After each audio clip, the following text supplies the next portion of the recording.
Dwarfs. Long ago, in a faraway kingdom, there lived a lovely young princess named Snow White. Her stepmother, the queen, was cruel and vain.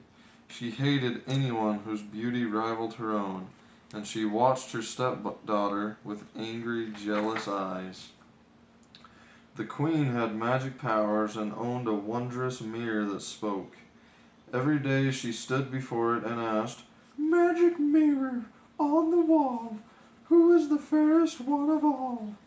And every day the mirror answered, "You are the fairest of all, O Queen, the fairest our eyes have ever seen." As time passed, Snow White grew more and more beautiful, and the queen grew more and more envious, so she forced the princess to dress in rags and work in the kitchen from dawn to dusk. Despite all the hard work, Snow White stayed sweet, gentle, and cheerful. Day after day she washed and swept and scrubbed, and day after day she dreamed of a handsome prince who would come and carry her off to his castle. One day when the queen spoke to her mirror, it replied with the words she had been dreading. "Fair is the beauty, majesty, but hold, a lovely maid I see, one who is more fair than thee, lips red as a rose, hair black as ebony, skin white as snow." "Snow White?" shrieked the angry queen. "She must be destroyed!" The queen sent for her huntsman. "Take Snow White deep into the forest," she said, "and there, my faithful one, kill her." The unhappy man begged the queen to be merciful, but she would not be persuaded. "Remember my magic powers," she warned. "Obey me, or you and your family will suffer." The next day, Snow White, never suspecting that she was in danger, went off with the huntsman. When they were deep in the woods, the huntsman drew his knife. Then, suddenly, he fell to his knees. "I can't kill you," he sobbed. "Forgive me, sweet princess. It was the queen who ordered this wicked deed." "The queen?" gasped Snow White. "She's mad with jealousy," said the huntsman. "She'll stop at nothing to destroy you. Quick, run away and don't come back. I'll lie to the queen. Now go, run, save yourself." Frightened, Snow White fled through the woods. Tangled branches tore at her clothes. Sharp twigs scratched her arms and legs.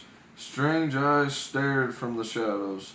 Danger lurked everywhere. Snow White ran on and on. At last Snow White fell wearily to the ground and began to weep. The gentle animals of the forest gathered around and tried to comfort her. Chirping and chattering, they led her to a tiny cottage. "Oh," said Snow White, "how sweet! It's just like a doll's house." But inside, the little tables and chairs were covered with dust, and the sink was filled with dirty dishes. "My!" said Snow White. "Perhaps the children who live here are orphans and need someone to take care of them. Let's tidy everything up. Maybe they'll let me stay and keep house for them." The animals all helped, and soon the place was spick and span. Meanwhile, the 7 dwarfs who lived in the cottage were starting home from the mine where they worked. On their way they sang, "Hi ho, hi ho, it's home from work we go." The dwarfs were amazed to find their house so neat and clean.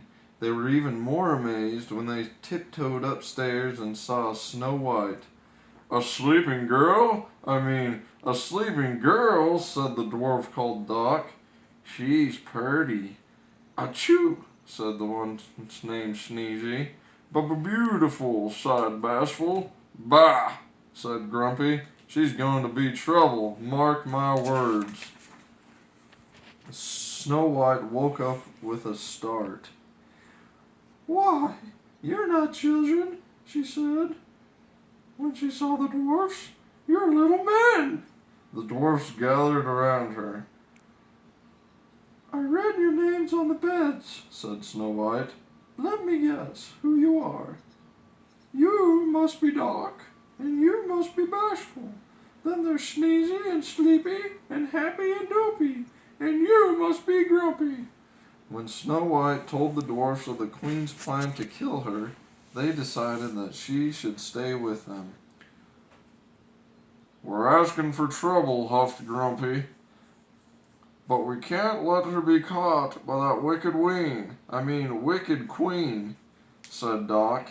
The others all agreed. That night, after supper, they all sang and danced and made merry music. Bashful played the concertina, Happy tapped the drums, Sleepy tooted the horn, Grumpy played the organ. Dopey didn't know how to sing or play a tune, but he was very good at wiggling his ears.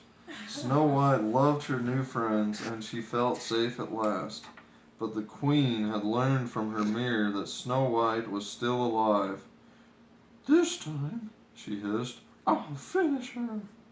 With a magic spell, she turned herself into an old peddler woman. She filled a basket with apples, putting a poisoned apple on top. "One bite," she cackled, "and Snow White will sleep forever. Then I will be the fairest in the land." Next morning, before they left for the mine, the dwarfs warned Snow White to be on her guard. "Beware of strangers," said Doc. "Right," said Grumpy. "Don't let anybody or nothing in the house." "Oh, Grumpy," said Snow White, "you do care. I'll be careful, I promise." She kissed him and the others goodbye, and the dwarfs went cheerfully off to work. A few minutes later, the queen came to the kitchen window. "Baking pies, dearie?" she asked. "It's apple pies the men love. Here, taste one of these." She held the poisoned apple out to Snow White. Snow White remembered the dwarf's warning. "But what harm can a poor old woman do?" she thought. "And that apple does look delicious." She bit the poisoned apple. Then, with a sigh, she fell to the floor. Told by the birds and animals that something was wrong, the dwarfs raced back to the cottage. They saw the queen sneaking off, and they ran after her. As storm clouds gathered and rain began to fall, the dwarfs chased the queen up a high rocky mountain. Up they went to the very top. Crack! There was a flash of lightning, and the evil queen fell to her doom below. But it was too late for Snow White. She was so beautiful even in death that the dwarfs could not bear to part with her. They built her a coffin of glass and gold, and day and night they kept watch over their beloved princess. One day a handsome prince came riding through the forest. As soon as he saw Snow White, he fell in love with her. Kneeling by her coffin, he kissed her. Snow White sat up, blinked her eyes, and smiled. The prince's kiss had broken the evil spell. As the dwarfs danced with joy, the prince carried Snow White off to his castle, where they lived happily ever after.